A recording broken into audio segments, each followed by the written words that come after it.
எங்கள் கிராமத்து மக்கள்லாம் சொன்னார்கள், சாமியார் காணிக்கு ஏற்கனவே கேன்சர் இருந்தது, இப்போ மூளை கலண்டு போச்சுன்னு சொன்னாங்க.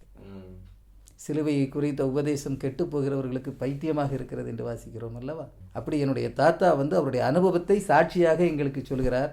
எங்கள் கிராமத்து மக்கள் சொல்கிறார்கள், இல்லை இல்லை, சுவாமியார் காணிக்கு பைத்தியம் பிடித்து விட்டது என்கிறார். எங்கள் தாத்தா சொன்னார், நாளை காலையில் 11 மணிக்கு நான் செத்து போவேன், அதுக்கு முன்னால் என்னுடைய கிராமத்து ஜனங்களுக்கு சொல்கிறேன், நீங்கள் இயேசுவை ஏற்றுக்கொள்ளுங்கள்னு சொல்கிறார். ரொம்ப சிம்பிளாக ஒரு காஸ்பல் சொன்னார் எங்கள் தாத்தா. என்ன சொன்னார்னா, இயேசு கிறிஸ்து ஒரு செலவு இல்லாத தெய்வம்னு சொன்னார். சீப் அண்ட் பெஸ்ட் அப்படிங்கிறார். என்ன இது புரியலையேன்னா, இயேசுவுக்கு மாடு வெட்ட வேண்டாம், ஆடு வெட்ட வேண்டாம், கோழி வெட்ட வேண்டாம், கொடுதி கொடுக்க வேண்டாம், கொடை நடத்த வேண்டாம், தேர் இழுக்க வேண்டாம், சப்பரங்கள் இழுக்க வேண்டாம், எந்த சிலவும் பண்ண வேண்டாம். எங்கள் தாத்தா சொல்கிறார், இயேசுவுக்கு நம்முடைய இதயத்தை தான் கொடுக்கணுங்க. எங்கள் காணி கிராமத்தில் ஒரு அப்போஸ்தலர் வரல, ஒரு பாஸ்டர் வரல, ஒரு சுவிசேஷகர் வரல. ஒரு காணி கிராமத்தில் ஒரு 38 வருஷ சபரிமலை குருசாமியை கொண்டு, ஒரு முருகன் கோவில் பூஜாரியை கொண்டு நம்முடைய ஆண்டவராய் இயேசு கிறிஸ்து எங்களுக்கு சுவிசேஷத்தை சொன்னார்.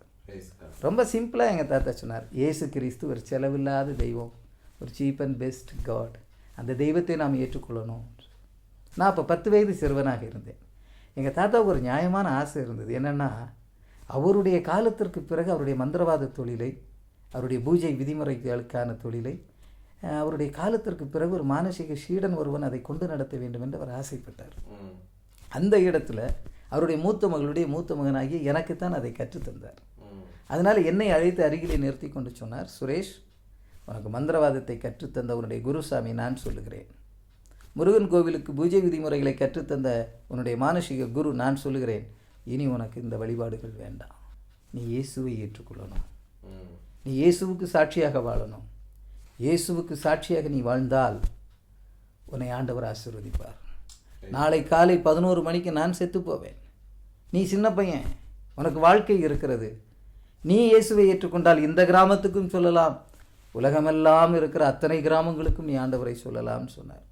மறுநாள் காலை வந்தது. நான் என் தம்பி தங்கச்சி மாட்டெல்லாம் ஒரு பிளான் பண்ணிக்கிட்டு எங்கள் அப்பாட்ட போய், அப்பா இன்றைக்கி நாங்கள் ஸ்கூலுக்கு போகல. என்னடான்னார், தாத்தா செத்து போவேன்னு சொன்னார் இல்லையா, 11 மணிக்கு அவர் செத்து போனால் எப்படியும் நாங்கள் வீட்டுக்கு தான் வரணும் பாதியில், இன்றைக்கி நாங்கள் ஸ்கூலுக்கு போகலன்னு சொல்கிறோம்.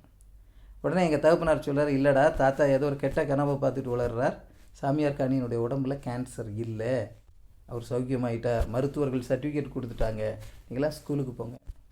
உண்மையிலே பாஸ்டர், யாருமே சாமியார் காணி செத்து போவார்னு யாரும் நம்பலை. ஆனால் எங்கள் தாத்தா என்ன பண்ணினார் தெரியுமா, வீட்டில் ஒரு கிளாக் இருந்தது, அதில் 11 மணிக்கு அலாரம் செட் பண்ணார். அலாரத்தை செட் பண்ணி அவருடைய படுக்கைக்கு அருகிலே வைத்து கொண்டு என்னுடைய தாயார், என்னுடைய சித்திமார்கள், என்னுடைய மாமா, எங்கள் உறவினர்களையெல்லாம் அழைத்து சொன்னார், நான் உங்களுக்கு சொன்ன இயேசுவை நீங்கள் ஏற்றுக்கொள்ளவில்லை, ஏனென்றால் இயேசுவை நீங்கள் தரிசிக்கவில்லை, இயேசு செய்த அற்புதங்களை நீங்கள் அனுபவிக்கவில்லை, ஆனால் என்னுடைய உயிர் இன்று காலை 11 மணிக்கு ஆண்டவரால் எடுத்துக்கொள்ளப்படும். என் ஜீவனை எடுப்பதற்கு ஒருவேளை இயேசு கிறிஸ்து நேராக வருவதாக இருந்தால், அவரை நீங்கள் தரிசித்தால் நீங்கள் அந்த இயேசுவை ஏற்றுக்கொள்ளலாம் அல்லவா? எனவே நீங்கள் இயேசுவை ஏற்றுக்கொள்ளணும், என் அருகில் இருக்கணும்னார். மணி 10:30, 10:45, 10:50, 10:55 ஆகுது. அவங்கவுங்க வேலையை பார்த்துக்கிட்டு இருக்காங்க. ஒரு 10:58 பெரிய முள் நெருங்குகிற பொழுது என்னுடைய தாத்தானுடைய நாக்கு வறண்டு போகிறது. எனக்கு குடிக்க தண்ணி வேணும்னு கேட்குறார். உடனே எங்கள் சித்தி ஓடி போய் குளுக்கோஸ் வாட்டர் கலக்கி செட் பண்ணி ஃபஸ்ட்டு ட்ராப் அவருக்கு கொடுத்து, செகண்ட் ட்ராப் குடிப்பதற்கு என்னுடைய தாத்தா வாயை திறக்கிற பொழுது அவருடைய ஜீவன் அவரை விட்டு போகிறது. 11 மணிக்குரிய அலகாரம் சரியாக கிளாப்பில் அடிக்குது. நம்முடைய ஆண்டவர் ஒரு வார்த்தை சொன்னால் அது ஆம் என்றும் ஆமேன் என்றும் இருக்கும். அவர் ஆசீர்வதிப்பேன்னு ஆசீர்வதிப்பார். எங்கள் தாத்தாவுக்கு ஒருவேளை அது ஆசீர்வாதத்தின் வார்த்தையாக இருந்ததா என்று எனக்கு தெரியவில்லை. ஆனால் 11 மணிக்கு உன்னுடைய ஜீவனை நான் எடுத்துக்கொள்வேன் என்று அவர் சொன்னார் அல்லவா, அந்த சரியான நேரத்தில் என்னுடைய தாத்தா மரித்தார். எங்கள் கிராமத்தில் உள்ள எல்லோருக்குமே இது ஆச்சரியமாக இருந்தது.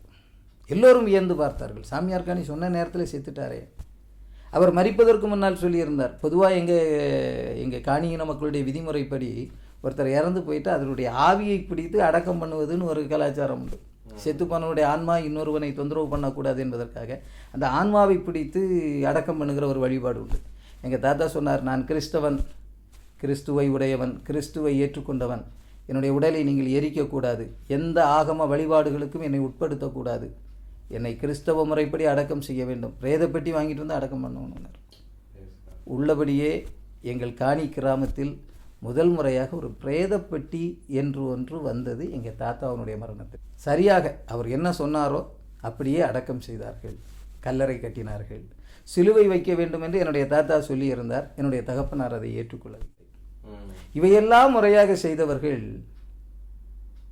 என்னுடைய தாத்தா சொன்ன முக்கியமான விஷயத்தை மறந்துட்டாங்க.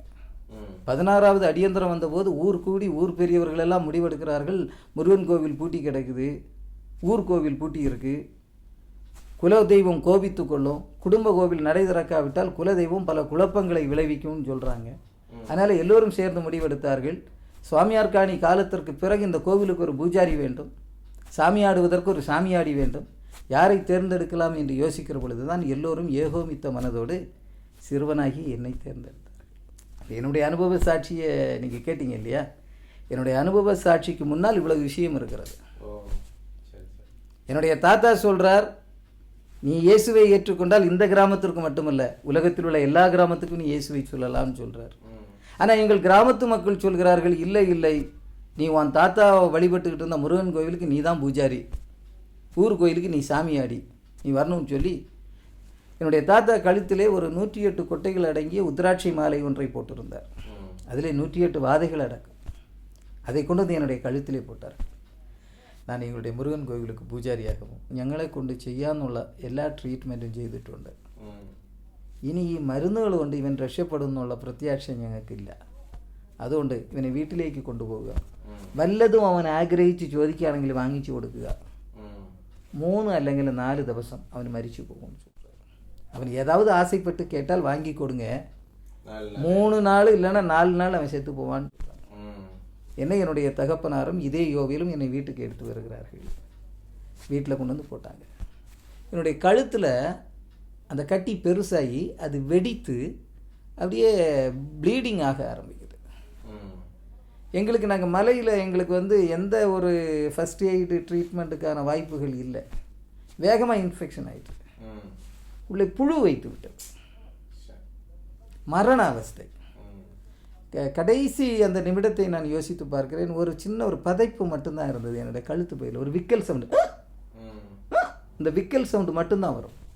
எங்கள் கிராமத்தில் அன்னைக்கு வந்து மின்சார வசதி கிடையாது. எங்கள் வீட்டில் ஒரு சாதாரண சிம்மினி விளக்கு வெளிச்சத்திலே தான் என்னுடைய தாயும் என்னுடைய தந்தையும் பராமரித்து கொண்டிருந்தார்கள். பொதுவாக ஆதிவாசி மக்கள் மத்தியிலே ஒரு கல்யாண வீடாக இருந்தாலும், ஒரு கர்மாதி வீடாக இருந்தாலும், அல்லது ஒரு நோய்வாய்ப்பட்டு கிடந்தாலும் அவரை பராமரிக்கிறதுல எங்கள் கிராமத்து மக்கள் அத்தனை பேர் அக்கறையாக வந்து உட்காந்துருப்பாங்க. உதாரணத்துக்கு ஒருத்தர் சாக கிடக்கிறாருன்னு வைங்களேன், மரணத்தோடு போராடுறாருன்னா அவர் மரித்து அவரை அடக்கம் பண்ணுறது வரைக்கும் எங்கள் கிராமத்து மக்கள் அந்த வீட்டு முற்றத்தை விட்டு போக மாட்டாங்க. எங்கள் வீட்டை சுற்றி 2-3 நாளாக மக்கள் வந்து உட்காந்துருக்காங்க. அதில் ஒவ்வொருத்தராக வந்து பார்ப்பாங்க. நைட்டு விளக்கெடுத்து இப்படி பார்த்து நைட்டு வந்து பார்க்குறாங்க, நாளை காலையில் போயிடும்ன்ட்டுவாங்க. காலையில் பார்க்குறவங்க சொல்லுவாங்க, இன்னைக்கு நைட்டில் போயிடும்.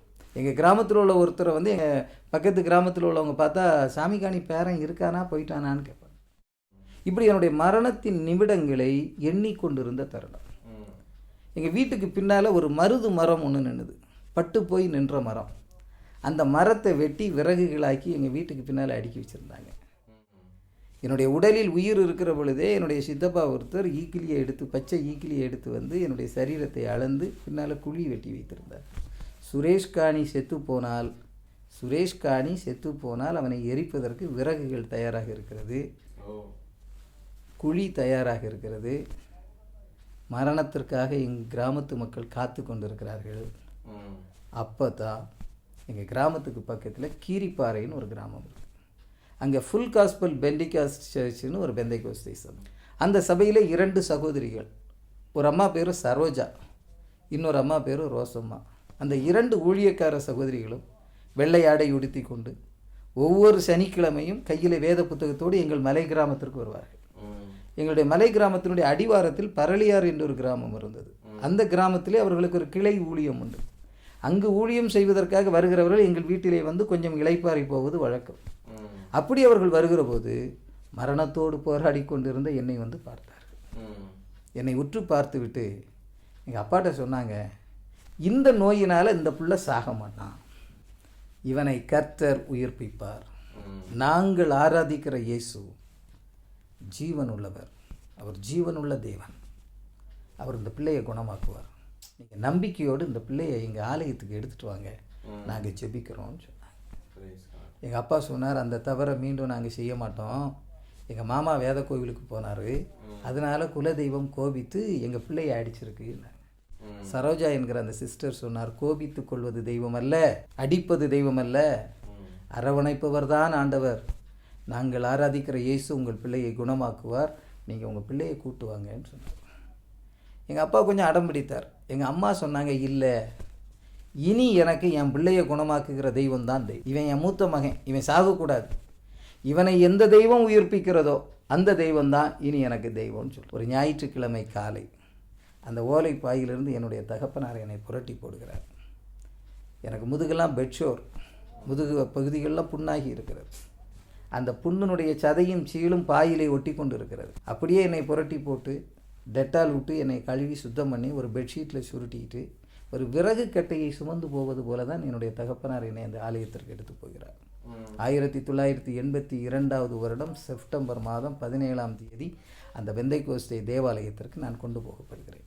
ஒரு பக்கம் சகோதரிகள் ஒரு பக்கம் ஆராதித்து கொண்டிருக்கிறார்கள், சபை போதகர் இருக்கிறார். என்னை உள்ளே கொண்டு போன உடனே அவங்க அந்த ஆர்டர் ஆஃப் சர்வீஸை அப்படியே நிறுத்திக்கிட்டு என்னை சென்டரில் படுக்க வச்சு இந்த சபை விசுவாசிகள் எல்லாம் தங்கள் கரங்களை கோர்த்து கொண்டு, ஆண்டவரே, எங்கள் மலை கிராமத்திலிருந்து இந்த காட்டுக்குள்ளே இருந்து ஒரு காணியின குழந்தையை நீங்கள் கொண்டு வந்திருக்கீங்க. இந்த பிள்ளைக்கு நீங்கள் செய்கிற அற்புதத்தின் நிமித்தம் இந்த தேசம் இயேசு கிறிஸ்துவை அறிய வேண்டும். நாங்கள் ஆராதிக்கிற தேவன் ஜீவனுள்ள தேவன் என்பதை இந்த கிராமம் அறிந்து கொள்ள வேண்டும். சுரேஷ் காணிக்கு நீர் செய்கிற அற்புதத்தின் நிமித்தம் இந்த தேசத்திலே ஒரு அதிர்வு உண்டாக வேண்டும். ஆண்டவரை அவர்கள் ஏற்றுக்கொள்ள வேண்டும். எங்கள் அப்பாட்ட அந்த பாஸ்டர் சொன்னார், ஐயா, நாங்கள் ஆராதிக்கிற தெய்வம் உங்கள் பிள்ளைக்கு சௌக்கியத்தை தருவார், தைரியமாக போயிட்டு வாங்கன்னு சொல்லி ஆறுதல் சொல்லி அனுப்பி ஞாயிற்றுக்கிழமை ஆரம்பித்த ஜெபம் ஞாயிறு, திங்கள், செவ்வாய் 3 நாட்கள் தொடருகிறது. தூரத்தில் எங்கோ ஒரு வண்டு இறைவது போல இந்த பிரார்த்தனை எனக்கு கேட்டுக்கொண்டு எனக்கு கண்கள் திறந்த நிலையில் இருக்கிறது. விஷயங்கள் எல்லாம் எனக்கு புரிகிறது. இவர்கள் ஜெபிக்கிறார்கள், ஏதோ ஒன்று நடக்கிறது என்பது எனக்கு தெரிகிறது. ஆனால் வேதனையின் உச்சத்தில் அந்த வேதனையை வெளிப்படுத்தக்கூட முடியாத அளவுக்கு நாம் படுத்து கிடக்கிறோம். ஆனால் செவ்வாய்க்கிழமை இரவு முழுவதும் ஜெபித்து புதன்கிழமை அதிகாலையிலே அந்த சபையினுடைய போதகர் பாஸ்டர் ஜேசாயா அவர் விசுவாசிகளுக்கெல்லாம் சொல்கிறார், ஓகே, நம்ம 3 days நம்ம கண்டினியூஸ் ஃபாஸ்ட் பண்ணியிருக்கோம், ஃபாஸ்டிங் ப்ரேயர் பண்ணியிருக்கோம், எல்லோரும் வேலைக்கு போங்க, கர்த்தர் இந்த பிள்ளைக்கு சௌக்கியம் தருவார்னு எல்லோரையும் அனுப்பி வைத்து விட்டு அவர் விளக்கை அணைத்து விட்டு அவர் படுத்து போய் இதுவரைக்கும் நான் இந்த காட்சியை பார்த்து கொண்டே இருக்கிறேன். என்னுடைய நிலைமை என்னென்னா, கழுத்தில் 2 தலையணை வச்சு என்னை இப்படி படுக்க வச்சுருக்காங்க. இந்த இடத்துலலாம் புண்ணு இவ்வளோ பெருசில் இருக்குது. இப்படி மல்லாந்து படுத்த நிலையிலே கிடக்கிறேன். கீரிப்பாறை என்பது ஒரு குளிர் பிரதேசம். எனக்கு இப்படி தான் படுக்க முடியும். ஒரு 18 மாதமாக இப்படி தான் படுத்து கிடக்கிறேன். ஒரு 5:45 மணி இருக்கும் விடிய காலம். இப்படி சுருண்டு இப்படி அழகாக படுத்துக்கிறேன். காலையில் எழுந்து எனக்கு ரீசர்ச் போகணும்னு ஃபீலிங் பாஸ்டர். அது வரைக்கும் எனக்கு யூரினல் ஃபீலிங்கே வந்தது கிடையாது. யூரின் மோஷன் எப்படி போகுதுன்னு எனக்கு தெரியாது. ஃபஸ்ட் டைம் எனக்கு யூரின் போகணும்னு ஃபீல் வருது. எழுந்தேன், நடந்தேன், கதவை திறந்து வெளியே போய் காரியத்தை முடித்து விட்டு உள்ளே வருகிறப்ப தான் யோசிக்கிறேன், ஐயோ, யார் என்னை தூக்கி கொண்டு போனது, யார் என்னை நடத்தி கொண்டு போனது. என்னுடைய கால்களை உதறி பார்க்கிறேன், என்னுடைய கைகளை உதறுகிறேன், என்னுடைய கழுத்தை இப்படி பிடிக்கிறேன். பாஸ் பாருங்க, ஏதாவது தழும்பு இருக்கா? தழும்புகள் இல்லாத அளவிற்கு கர்த்தர் என்னை குணமாக்கினார். நாம் வேதத்தில் வாசிக்கிறோம், அவருடைய தழும்புகளினாலே குணமானீர். கர்த்தர் கூடுதலாக எனக்கு ஒரு அற்புதம் செய்தார். அவருடைய தழும்புகளினாலே என்னுடைய சரீரத்தில் தழும்புகள் இல்லாத அளவிற்கு என்னை குணம். ஆண்டவர் எனக்கு விடுதலை தருகிறார். பாஸ்டர் ஜேசையா அந்த விடியற் காலத்தில் ஒவ்வொரு வீடாக போய் கதவை தட்டுறார். பிரதர் யேசுதாஸ் ஓடிவாங்க, பிரதர் ஜான்ரோஸ் ஓடிவாங்க, பிரதர் வருவேல் ஓடிவாங்க, சிஸ்டர் ஓடிவாங்க, அந்த காணி பையனுக்கு ஆண்டவர் சுகம் கொடுத்துட்டார், அந்த காட்டுவாசி பையனுக்கு ஆண்டவர் விடுதலை கொடுத்துட்டார், வந்து பாருங்க, நம்ம ஜெபித்தோம் அல்லவா, ஆண்டவர் அற்புதத்தை செய்திருக்கிறார், வந்து பாருங்கன்னு சொல்றாங்க. அந்த அதிகாலையிலே அந்த கிராமத்து மக்கள் எல்லாம் அந்த ஆலயத்தில் வந்து என்னை ஒரு ஆச்சரிய பொருளாக பார்க்கிறார். ஆண்டவரை துதிக்கிறார்கள். ஆண்டவரை, நீர் எவ்வளவு நல்ல தெய்வம், நீர் எவ்வளவு நன்மைகளை செய்கிற கர்த்தர், நாங்கள் ஜெபித்தோம், எங்கள் ஜெபத்தை நீர் கேட்டீர் அல்லவா, இவனுடைய மரண படுக்கையிலேருந்து இந்த பிள்ளையை தூக்கிட்டீரேன்னு சொல்லி அவங்க சந்தோஷப்படுறாங்க, அவங்க ஆராதிக்கிறாங்க. அன்று காலையில், அந்த புதன்கிழமை காலையில் எங்கள் அம்மா எங்கள் அப்பாட்ட கேட்டாங்க, நம்ம பிள்ளையை கொண்டு போய் அந்த சர்ச்சில் போட்டுட்டு வந்தீங்களே, அவன் எப்படி இருக்கான்னு போய் பார்த்தீங்களா, அவன் உயிரோடு இருக்கானா செத்தானான்னு பார்த்தீங்களா, போங்க நம்ம பிள்ளையை போய் பார்த்துட்டு வாங்க. எங்கள் அப்பா அன்னைக்கு வந்து வன இலாக்காவிலே அவர் வந்து ஃபாரஸ்ட் கார்டாக ஒர்க் பண்ணிகிட்ருக்கார். எங்கள் அம்மா வந்து காலையில் கொஞ்சம் டிஃபன் ரெடி பண்ணி நான் அந்த ஆலயத்தினுடைய முற்றத்திலே விளையாடி கொண்டு இருக்கிறேன். எங்கள் அப்பா தூரத்தில் என்னை பார்த்து விட்டு, என் புள்ள மாதிரி ஒருத்தன் விளையாடிக்கிட்டு இருக்கானே, என் பிள்ளையாத்தான் இருப்பானோன்னு யோசித்து, என் பிள்ளை எப்படி விளையாட முடியும், அவன் மரணப்படுக்கையில் அல்லவா கிடக்கிறான்னு வேதனையோடு வந்துக்கிட்டு இருக்கார். நான் எங்கள் அப்பாவை பார்த்துட்டேன். அப்பான்னு ஓடி போய் அவருடைய முழங்கால்களை நான் கட்டி பிடிச்சிக்கிட்டேன். என்னுடைய தகப்பனார் என்னை குனிந்து பார்த்து என்னை தூக்கி ஆற தழுவி தோளிலே போட்டுவிட்டு, இயேசுதா மெய்யான தெய்வம், இயேசுதாயா தெய்வம், இந்த உலகத்தில் ஒரே ஒரு தெய்வம் தான் உண்டு, அந்த தெய்வம் இயேசுதாயா, இந்த தெய்வத்தை தவிர வேற இல்லைன்னு அலறிக்கிட்டு நேராக ஓடி வந்தார்.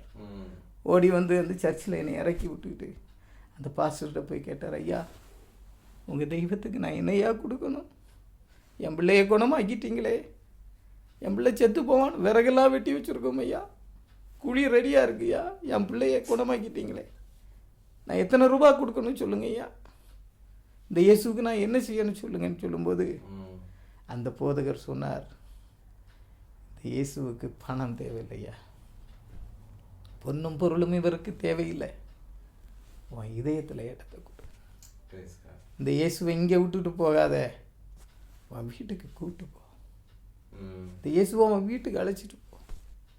ஒரு சகேயு இயேசுவை தன் வீட்டிற்கு அழைச்சிட்டு போனான் இல்லையா, கூட்டு போ.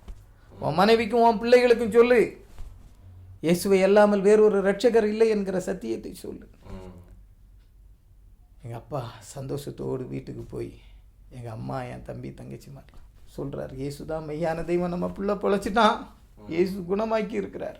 எங்கள் அப்பாவும் எங்கள் அம்மாவும் பாஸ்டர்கிட்ட வந்து சொன்னாங்க, ஐயா இனி இந்த பிள்ளை எங்களுக்கு வேண்டாம் ஐயா, இந்த பிள்ளை இனி எங்களுக்கு வேண்டாம், இவனை நாங்கள் இயேசுவுக்காக வளர்க்குறோம்.